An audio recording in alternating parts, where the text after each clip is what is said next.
Our phone does not stop, 9 to 5. It's on all day long. So just don't listen to what I'm saying, because 2 years from now, everything I'm saying is going to be gone.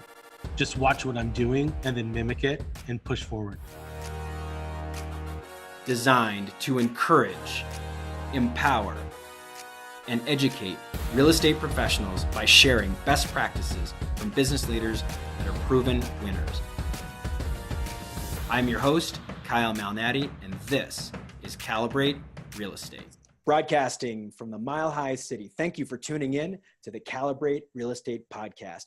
I'm your host, Kyle Malnati, and our esteemed guest today is Raj Qsar from California. Raj, say hello to our podcast audience. Hello, everyone.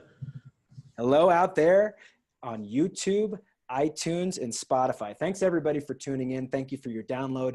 Raj and I got connected by a good buddy and a past guest, Alyssa Hellman. Raj and Alyssa are buddies, but before we get into any of that, the Boutique Real Estate Group is based in California. Raj started that in 2013. As we were prepping for our podcast, I learned a little bit about the company. But Raj, how and why did you start a company called the Boutique Real Estate Group? Excuse me as I choke there. How did you start that group? What have you learned in the first couple of years as a startup? It's now 5 or 6 years, but what did you learn in those first couple of years as a boutique real estate owner and the owner of the Boutique Real Estate Group? Thanks, Kyle. Well, first of all, thanks again for having me on the show. I really appreciate that. So the Boutique was founded in January 1st, 2013. And I kind of was, I would say, like a rookie to the industry. I had been in 4 or 5 years. I was working for what I would say is like a big box brokerage. And I got busy really, really fast. And I realized really quickly as an agent, you wore a lot of different hats. You had to be the photographer, the social media coordinator, the transaction coordinator, you're booking your own appointments. You're at appointments. You're like all of a sudden now a termite expert, a roofing expert. You're a painter, a carpenter. You're like all this stuff. And it was really like mind-boggling. I really didn't understand how like disorganized our industry really was at the time. And so I was licensed in 2006. I was a single agent, but I had a full-time corporate job as well. So I was in the pharmaceutical industry at the time, which I had been for about 10 years. So I learned a lot of my sales, my negotiation, my rapport and my rapport building with clients was really based truly in the pharmaceutical industry and all the sales training I learned there. So I felt originally like I had a heads up versus a lot of different real estate agents out there, but that's kind of where I learned how to like look at someone, understand what they were saying, take it in, and then respond. Like taking that moment to like listen to what they're saying, hearing it, and then responding back to them. So anyway, about a week after I got licensed, I was out with a bunch of my pharmaceutical clients. And we were doing a happy hour because that's what we did in the pharmaceutical industry. We just wined and dined people. Like we went out, we had an expense account. We just had a great time. And this is 2006. So this is PF, right? BF, before Facebook. BF, right? So there was no Facebook. I couldn't go find who the heck Kyle was. Like I had no idea. So I'm out with all these doctors and we're at a place called Javier's at the Irvine Spectrum, dead center of Orange County. And one of the doctors, his name's Dan, comes up to me and goes, Raj, man, you know everyone. You're like totally out there. You're all over the place. Again, before Facebook. I'm looking to buy a house with my fiance. Do you know any realtors? And I was like, oh crap. I just got licensed last week. I'm like, I'll help you out. I literally said, I have no idea what I'm doing, but I would love to help you out. He's like, let's do it. Okay, Kyle, we looked at 3 houses. We wrote up 1 offer. It got accepted.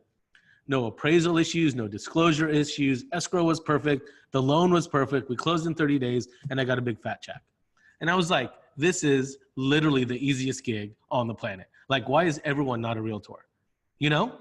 And so that's kind of how I got started. And I got busy really, really quick after that because he introduced me. So he was a resident physician, introduced me to his boss and then his boss to his boss and his boss to his boss. So I got thrown into this market of like $1 to $5 million properties in my first year.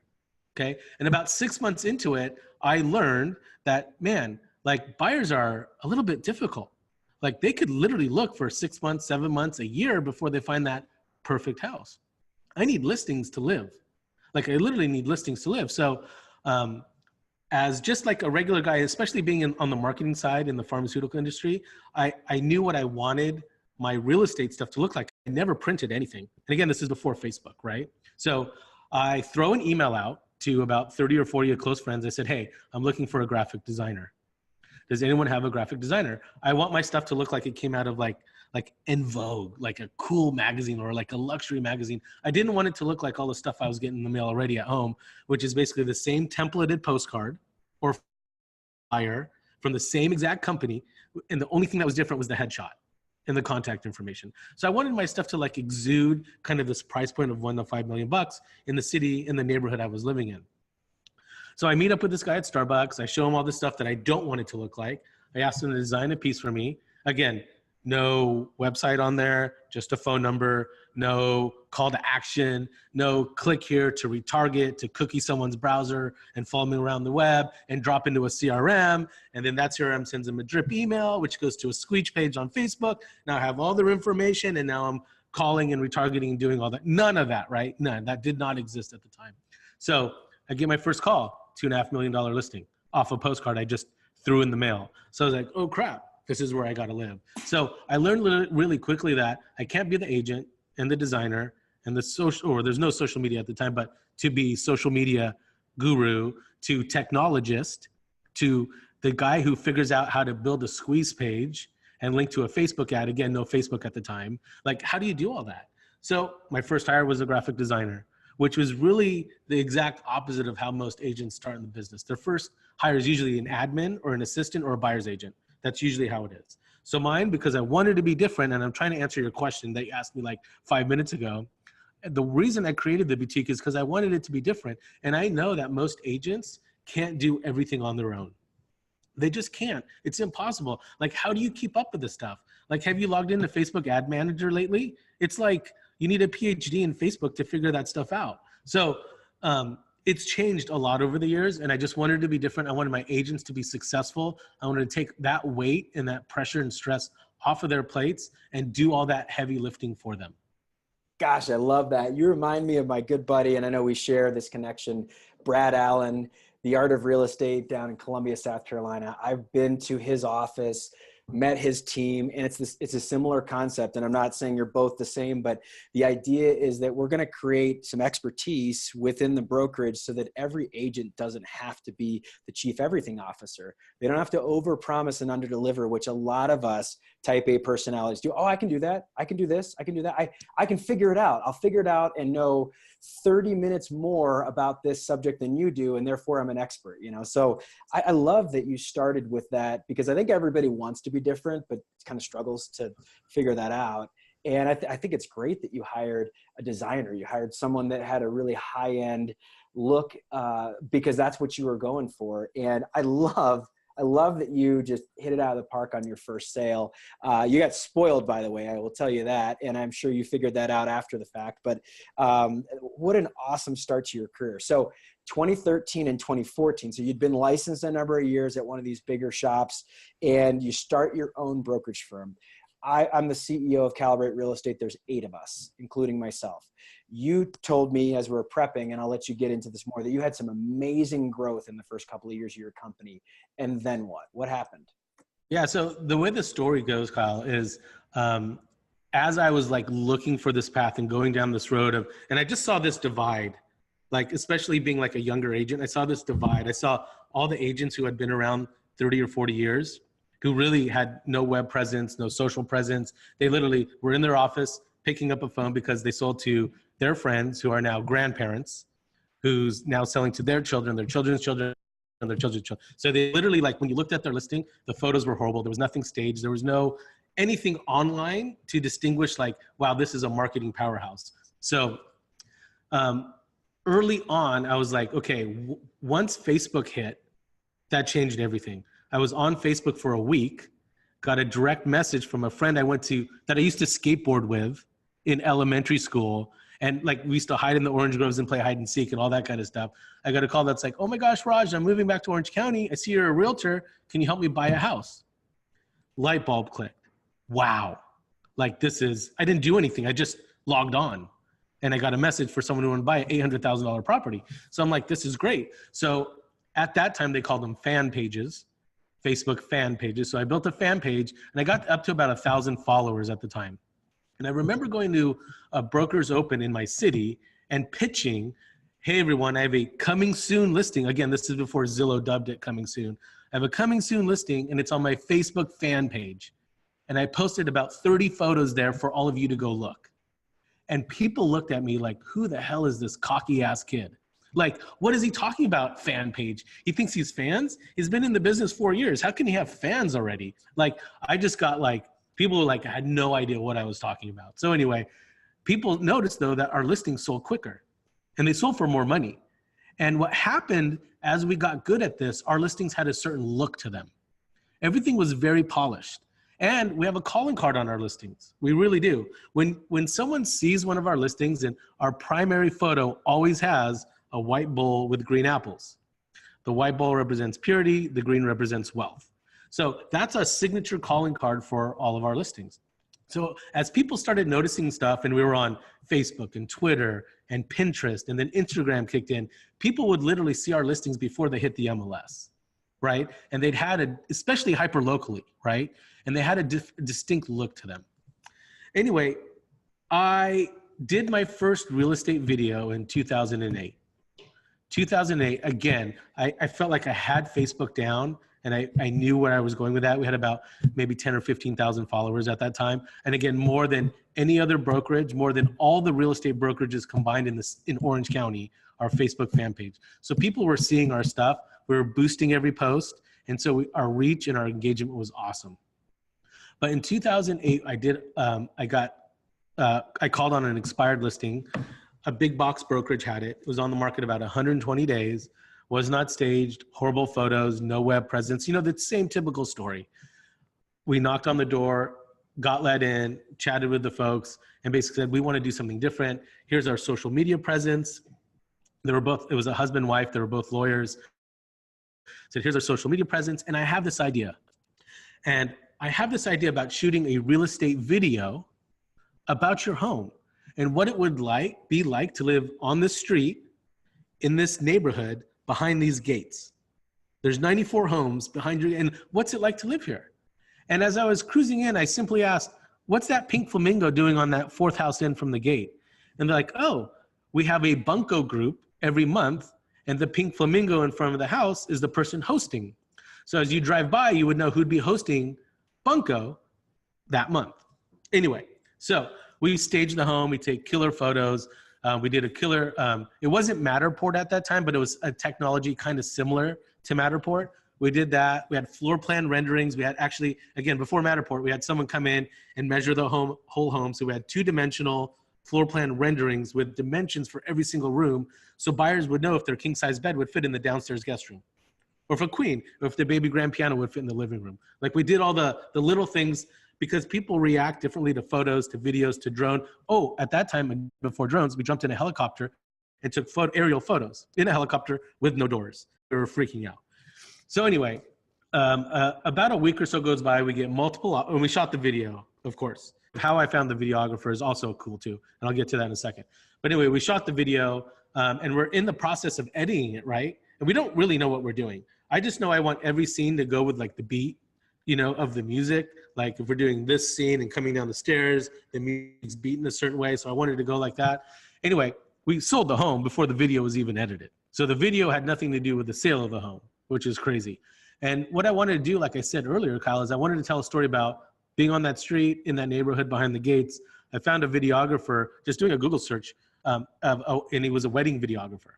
So he's telling stories and being a little bit creative about guys and gals and the story of how they met, and then, you know, hiding behind a tree and catching the guy going down on one knee and like doing the whole thing. And I called him up and I said, hey, I want to tell a story about the house. He's like, oh, you're getting married. I said, no. I already did that. I want to tell a story about what it's like to live in this city and in this home and where people go to eat and where they hang out, and like a resident's point of view of someone who grew up in the city. So that was the theme of the video. We had 4 people in the video. We had the homeowners, we had a local resident, we had a business owner, and myself. And we told the story of what it's like to be here and what the city of Fullerton is like and blah, blah, blah. So we did all that. Anyway, we sold the house. We're in escrow. Buyer clears all contingencies. So we're like high-fiving each other. And the videographer sends me an email and says, hey, final link of video, please approve. So I get it. I was like, oh my God, this is awesome. So I forward it. I don't even put it on YouTube yet. I just forward like the link from the videographer to the homeowners. They send it to their entire bunco group in the neighborhood. You see where I'm going with this, Kyle? So a week later, another phone call. Raj, we saw what you did at the Cobble's house. Can you come? That was amazing. You're like a movie star in Orange County. Like, this is cool. I love it. Another call, another call, another call. We're on our 16th listing in that neighborhood. We have a listing there today, which just entered contract last week in that neighborhood because of the first video we shot in that neighborhood, which never sold the home that we intended to sell it for. Again, Facebook light bulb, video light bulb. I want to be different. I got a call from Inman News because they saw the video and said, hey, that's really cool. Come speak. And then that was a game changer. Gosh, that's awesome. There's so much in that. First of all, being an early adopter and also thinking through, okay, this is going to be expensive. I mean, I don't know if you call it chartering a helicopter or whatever the heck you call it, but 1 hour. Yeah, 1 hour of a helicopter before drones really existed and were mainstream. I mean, you're type A. I mean, like you said, when you were talking to me at the beginning here, you're type A guy and you go big. And, but at the same time, I think most people will be like, man, that would probably cost a lot of money. But I would probably imagine that those 16 listings in that neighborhood have been far and above the cost of whatever it was to produce that video. And then further, the fact that it gets you connected with Inman. Let's talk about that because Alyssa introduced me to you. She was a guest a few episodes ago at the beginning of the year. And Alyssa, I know, is a big thought leader in our real estate industry. And she connected me with you. And so what is it like to be connected with people like Alyssa, but then also Inman and what that all means to you? You said that was a game changer. And I'd love to hear from your perspective of what that really means for those that don't know. Yeah, well, I think knowing people like Alyssa in our industry, that is the true game changer because you're going along doing something you think is so different and you're in a bubble and you're head down and focused and you're going 100 miles per hour in a 55 mile per hour world and you're not even looking around. But there are other people who are super influential and who are able to change your path. And Alyssa is one of those people. And a lot of my nearest and dearest friends I have met through Inman. And those are people who have changed my path in this business, where I've learned from. I remember getting on stage at my first, they called it Agent Reboot through Inman, and meeting people like Chris Smith and Jimmy Mackin and Katie Lance and Glenn Sanford, who's now CEO of eXp Realty. Like, those are the people who were on stage with me back in the early days. And those are the people who have really, really done some amazing things, right? Seth Price is another one. So all of us kind of grew up in like the dark ages and like, what the heck is this Facebook thing about? What the heck is a website? And how do we make a website? And how do we do this? And how do we get people? How do we attract people to our brand? How do you be a brand ambassador? How do you get people to like die and love and like shout your brand out to the world? Like, these are all the people who knew how to do it early on. They're all still close friends of mine. And that presenting on that stage in Orange County led me to the main stage in San Francisco, where I was on a panel. It was called New Kids on the Block. And there was 4 of us who were doing really cool things. Matt Beal, who's owner of Hawaii Life, Lisa Archer, who's CEO of Live Love Real Estate, and then myself, and then Sherry Chris, who's CEO of Better Homes and Gardens Real Estate, moderated us. I mean, that was like, I remember being in the back in the green room, literally feeling my heart, like hitting my monitor. Like, I thought I was literally going to pass out in front of like 3,500 people, telling people this like initial story. And so all of that kind of led to where we are now. I mean, it wasn't all like, roses and champagne at all. It was the early years, man. The early years were really difficult and really like, a time where I could now look back and reflect. In 13 and 14, we went from 5 agents to 50. And we were not ready for that. I was not ready for that at all. We didn't have really the infrastructure, the tech, the talent. We didn't have any of that really ready. We just had what I would call is like hustle and passion. I mean, you know what Gary Vee says about hustle, even though he's getting some horrible backlash right now from the real estate world. But Gary Vee says hustle. He's like, when you have no money, you hustle. Right? You have no money, you hustle. So that was early on, man. I left a corporate job of 12 years where I had like a base and commission and profit sharing and pension and all this stuff going to basically you wake up every morning unemployed as a real estate agent. You know, you're as good as your next closing. You're as good as your next agent. You're as good as your next deal, right? And so I had to hustle, but we went from 5 to 50 agents like in a few months because people were attracted to what we were doing, but none of us really knew how to scale that. We didn't know how to capitalize on that. So from that time, I mean, I literally have 2 people left from that original 50, right? So we've completely restructured. We redid our entire back end. We know exactly what we're doing now in regards to social, tech, design, marketing, branding, scaling what we're doing. We're completely ready to go now from like 40-ish. We're ready for that next bump to 80 to 100 agents. Like I couldn't be more pumped up about the future. Gosh, that's awesome, because you're right. When you start, and I say boutique brokerage firms, you are named the boutique real estate group. So it's perfect because it just ties right into what I do. And literally thousands of people are doing across the US. You're learning as you go. And while you have a pretty large platform, you've been on some amazing stages, you're also taking some bumps, you're getting some bruises, you're getting a scar here and there. And so Raj, what do you think happened so that your first 50 agents, only 2 remained? Like, what was it that, because I can see that and I know why, and you had several conversations with different people that you alluded to as we were getting prepped, but what do you think, why do you think that occurred? And then what also have you learned from it where you feel like, man, we're ready for this next phase of growth to 80 or to 100? But let's talk about that a little bit on some of the lessons you learned, because that's got to be really humbling, I can imagine. Yeah, it really is humbling, especially because you're getting recognized across the planet. You're on every main stage. You're invited to everything. You're preaching this. People are coming up to you after the conference going, oh my God, if I lived in Orange County, I would so work with you. How can you open up in Texas, Florida, New York? I heard it all, right?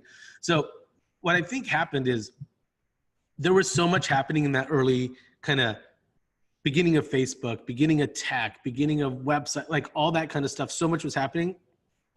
And people were throwing everything at you. And I felt like I could handle it all. I said, I want to try everything. I'm going to build the craziest website ever. And then obviously back then you can go broke doing that. You know what I mean? It's so crazy expensive to do that. And they're like, I'm going to tackle a CRM. So I didn't even know what CRM standard for, but everyone's talking about CRM. So we're going to get a CRM. I buy it for everyone at the brokerage. It's so crazy expensive, right? And then I look at adoption rates and no one's even using it. You know? So there was a lot of that struggle. And then accounting and bookkeeping, like I was managing a lot of that on my own until I hired a bookkeeper. And then now there's stuff where you can just do it online. It's so easy. The bookkeeper approves it, make sure the numbers are right, direct deposit into the agent's bank account. So all this stuff totally changed where I was literally printing checks for agents in the office to now it's like they get an email and a text that you've been paid, you know? So all that stuff is really like streamlined. But we weren't doing it. I didn't work at a big, huge box brokerage. I don't have a degree in real estate. I didn't do any of that stuff, you know? I've never been coached, except by my friends, right? Never been coached, never been at a big box brokerage, never been to a family reunion, never done any of that stuff, right? And so I literally have my friends. I've got people like Chris Smith, Jimmy, Seth, all these people, Alyssa, that I could reach out to at any time and say, I have an issue. This is what I'm struggling with. How do I fix it? Right? I have a very marketing, social kind of brain, but like on the business side, I do need help. And so that's where I have people who have strengths there helping me. And then I've got great friends like Vanessa Bergmark at Red Oak Realty in Oakland, who's, you know, we've cried on each other's shoulders a dozen times about like, oh my gosh, this is what I'm going through. I'm like, no problem. I got you. And then she's like, this is what I'm going through. I got no problem. I got you. So I've got friends who've kind of helped me and guided me to be where I am today. Oh man, I love that because there's so much in your answer. The first thing that I listened to, it just cut me deep, is you're standing on a stage, you're presenting to a group of people who are like, I mean, these are the touchdown stories, right? And then all of a sudden in the back of your mind, you're like, but things are not nearly as glitz and glam as they would appear on stage when I get back at the office. Or people are saying, you know, you're sitting down with someone who's saying, I don't like this or I don't like that, and I'm leaving. and you're presenting to this big group of people. And that's such a funny thing with being in a startup, is that people recognize you outside of your element, outside of the four walls of your business, because they see different things and they're not there on the day-to-day. And so that's really tough. Then the other part of it too is that there is a very necessary place for chiefs to communicate with chiefs. And I think when you're in a boutique environment, whether it's a real estate brokerage firm or some other startup, it's really important to be masterminding. And I'm not watering down that term, but to really be talking to someone who is at a similar level to you, and then someone who's 4 or 5 steps ahead of you, because they can help you. They can communicate with you. They can say, look, I've been there, I've done that. It may be slightly different than what you're experiencing, but here's what you should expect. Here's how you look around the corner. And that's really tough. I mean, to be able to be communicating to people at large in such a way where you're like, man, I got things figured out. And then you go back to your office and you're like, I don't have things so figured out, or things changed all of a sudden. And so that's interesting. You commented about Instagram several times throughout our interview. You mentioned that you love video, you love Instagram. What are you doing on Instagram that's fun for you? What are you doing that you feel like is on the edge, is new? And who do you like to follow on Instagram too? Who's a good follow? Oh, that's a great question. So I am a bit of an Instagram junkie. I really love it. And kind of the struggle for me right now is I have 4 Instagram accounts. So 4. So you said what's for fun. So 4? Just 4.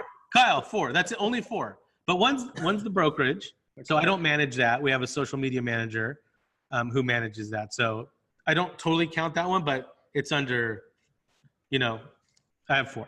And then I have my personal one, which is really fun. And then I have one called Seriously OC.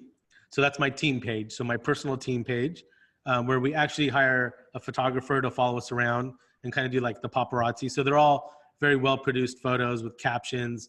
The hashtags are on point, like all that kind of stuff. So we have that. And then I have one, you said, what do I do for fun? So I love wine. I love red wine, California wine. Okay. Specifically cabs. Okay, so that's my thing. Okay, so I have a Instagram account that doesn't say my name on it. That's called Counterclockwise Swirl. That's all about wine. And you'll know where I am. I usually post the next day from where I am, but you'll know where I am and what I'm drinking if you follow that account. And I think we just clipped 2,000 followers. I started up a few months ago. It's just it's wine and where I am, literally. So awesome. If I'm at if I'm at Inman, or I just got back from Park City, you'll know what I'm drinking. And I'll usually tag location-based, like the restaurant I'm at, the winery I'm at, or the event I'm at, all in there. And it's been kind of fun because I've got now wineries wanting to be featured on my Instagram and sending me wine so I could post it on my Instagram. So you don't ever get that with real estate. It's not like, oh my God, beautiful house. That backyard's amazing. Come sell my house. I mean, that's so rare, right? So that's kind of my fun. That's my creative juices, just kind of my outlet. Well, no wonder you relate so well to Gary Vaynerchuk. I mean, the wine library is how he got his start and how he started VaynerMedia. He was helping his dad's wine shop in New York. And what a cool thing. And that's the thing I like about Instagram.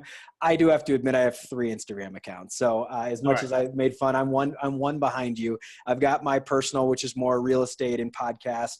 I've got my dog's Instagram account, which at one point had more followers than me. But that was like my gateway into Instagram. I was a late adopter to Instagram. I didn't know what to do with it. And I was like, I just want to kind of test, but I don't want people to know it's me except for our friends. And it's been really a lot of fun. And then we've got our company's page, which our podcast producer, Kayla Davis, is our business manager. And she really has curated a lot of that content. She keeps us all organized. And Instagram is just so much fun. It's what I was doing. I was using Facebook like Instagram. And I had someone say that to me. And then I started using Twitter like Instagram. And they're like, you should just be on Instagram because that's really what you're trying to do. And so I think that's so cool. So what are, as we close, there's a couple of questions I ask every guest, and we're getting towards the end of our time here, but what are some of the things that you've learned from some failures as you have that churn, that volume of agents leave your business, but then now as your backup, you've rebuilt as the original 50, people are coming and going, and you're back up to that level, what are some of the things you've learned from failure? And I ask that because I think a lot of people, especially people who are just trying to get it figured out, get bent out of shape when they fail or when they make mistakes. And I've often found that some of my greatest successes are standing on a mountain of failure. So for you, Raj, what are some of those lessons that you've learned out of failure, and how have you maybe changed or pivoted or calibrated the way that you do business because of some things that didn't work out the way you intended? Yeah, I think one of the things that I was really stubborn when I started the boutique, really stubborn. There was only one way to do it, and it was like Raj's way, because I've sold X amount of homes. I've sold hundreds of millions of dollars of real estate. It works this way. But you realize in sales and in the people business, the customer service business, Raj's way may not work every single time. Every agent can take everything that I'm able to train them and teach them and make it their own, and then go out and like conquer their own sphere, right? So I think that's one of the things I learned up front is being more flexible to agents who want to do it their way. So we stayed on that. Our brand has been super consistent, and our brand attracts a certain type of agent, right? But the way they're doing it, I've like released the leashes on that, so to speak, right? I'll give you a great example. We have a business card. It's literally won awards through Inman, through real estate sites and circles across. It is gorgeous. I found one vendor on the entire planet who makes this business card. Okay. Nobody knows, not my wife, not my children, not my admins, not the 2 agents who've been with me since day one. Nobody knows where these get printed. They get shipped to the envelope, to the office in an unmarked cardboard box, wrapped in yellow duct tape, with no return address, nothing. I told this vendor, I will order business cards from you for the rest of my life, as long as nobody knows and you don't tell anyone where I'm getting them from. So they're quite expensive though. And that's one of the things our agents pay for, is their own business cards, right? But now I have a second version, which is a very much less expensive, much more affordable version, whatever that agents can order. So I've loosened the reins, so to speak. You don't have to get the fancy card. You can get this card. Although 8 out of 10 of our agents get the fancy one, right? They want it. They love it. They see it. And I've literally got listings from that card alone. So anyway, that's just a little bit of a story of how we've loosened the reins a little bit. Oh man. Well, I was hoping that you were going to tell everybody on our podcast audience who that vendor was. I'm just kidding. Yeah. So with that design element, and obviously the videos that you were producing way before everybody else was, it's pretty clear that the way that you brand yourself is very high end. And I think that works. I think that works in California. I think it works in some major metropolitan areas. There are some people that are listening in small towns in the Midwest. And I think that there are some lessons that that are portable, that I think that you can share with someone here in just a moment, that will help them understand that it doesn't have to be done that way, that high end, but you can find your spots to really invest and really focus in on that differentiate yourself. That's the whole thing. Is it doesn't always have to be expensive, but it has to be uniquely you, and it has to be beautiful, and it's got to be on point. And you shared at one point that beautiful design evokes emotion. Emotion stirs the soul and creates a connection between the client and the agent. And I'm quoting. So can you share a little bit more about the power of storytelling and the power of emotion, and how maybe someone who's not in the OC, who's not in New York City, who's not on an Inman stage, can maybe take that concept and relate it to a rural type of business, or just even if they're just a solo agent and they're not running a big company like you? How do people use design to evoke emotion? Yeah, I would love to tell you a story and have the absolute perfect story. And so everyone listening, grab a Kleenex box, because this one's like a total tearjerker.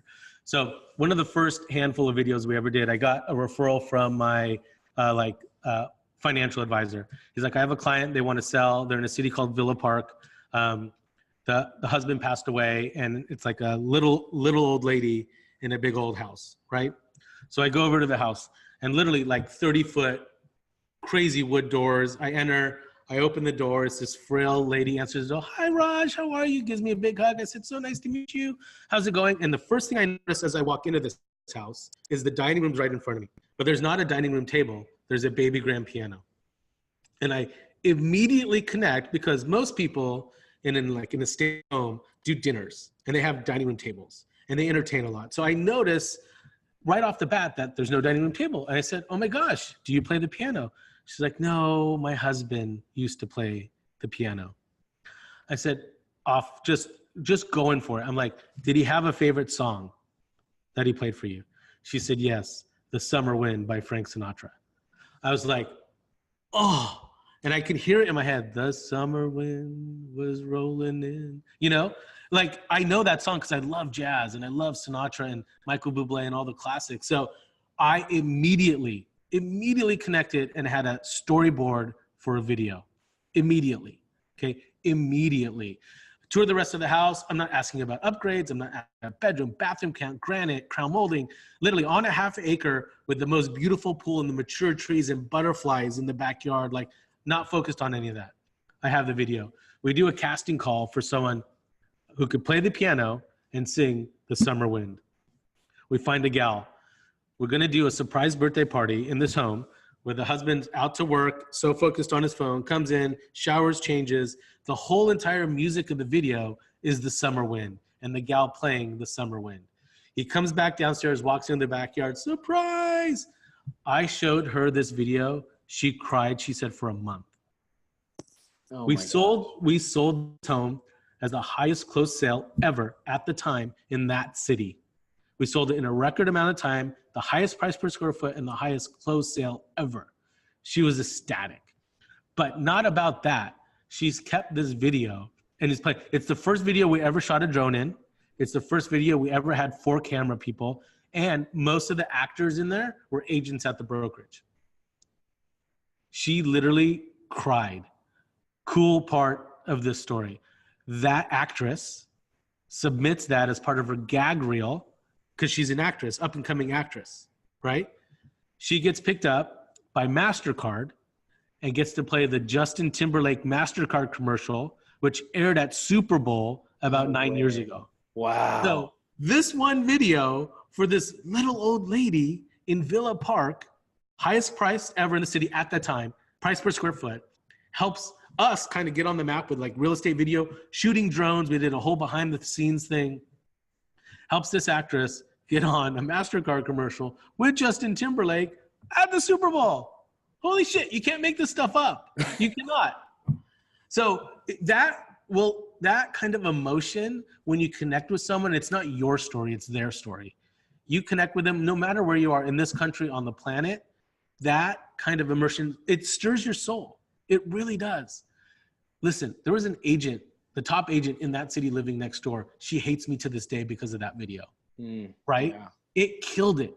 It did so well. So well. But that's the thing, when you remove yourself, you like take the time to listen, right? You listen to the client and then you understand what they want, like what they want. You hear them and then you push it out and you do it beautifully. That resonates at any price point, in any city, in any state, anywhere on the planet.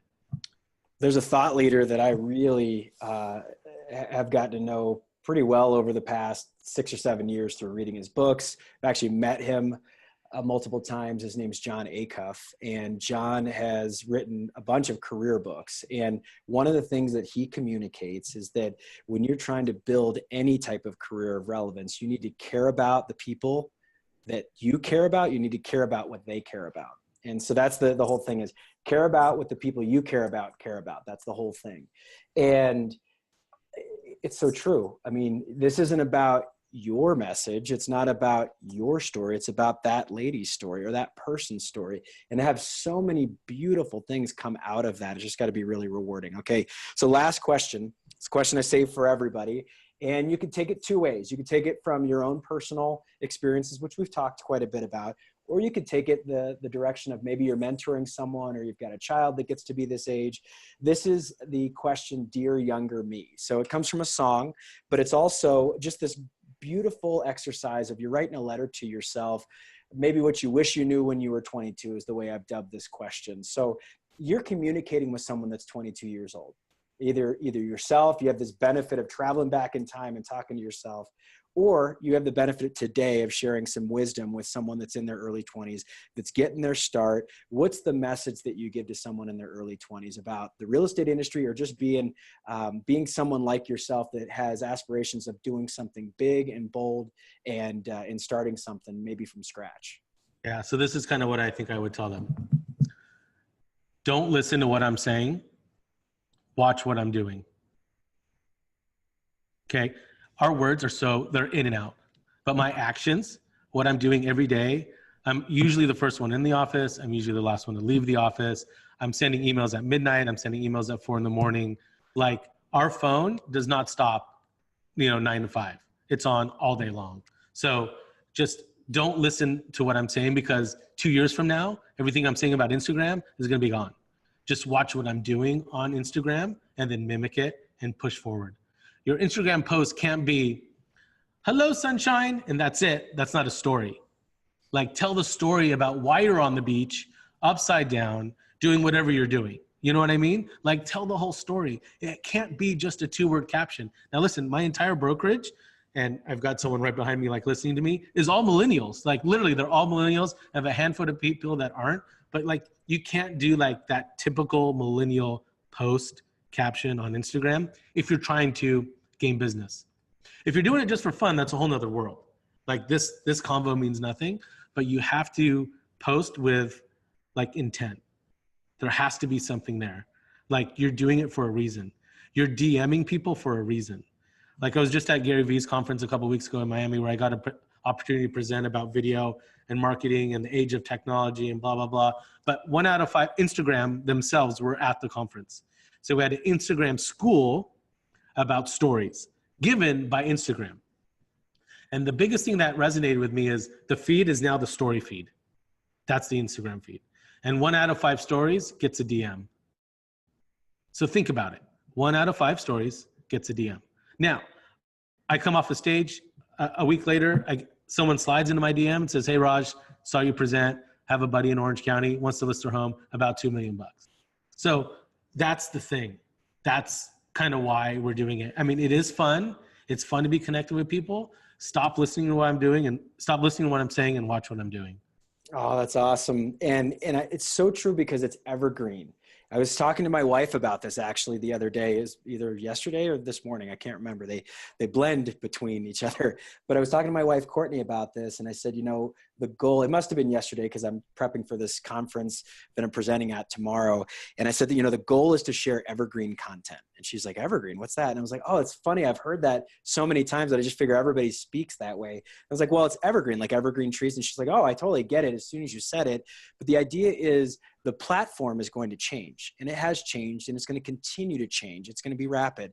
You might be doing whatever it is. It could be Instagram, it could be Snap, it could be Twitter, it could be Facebook, it could be whatever. Whatever you're doing now is not going to be what you're doing 10 years from now.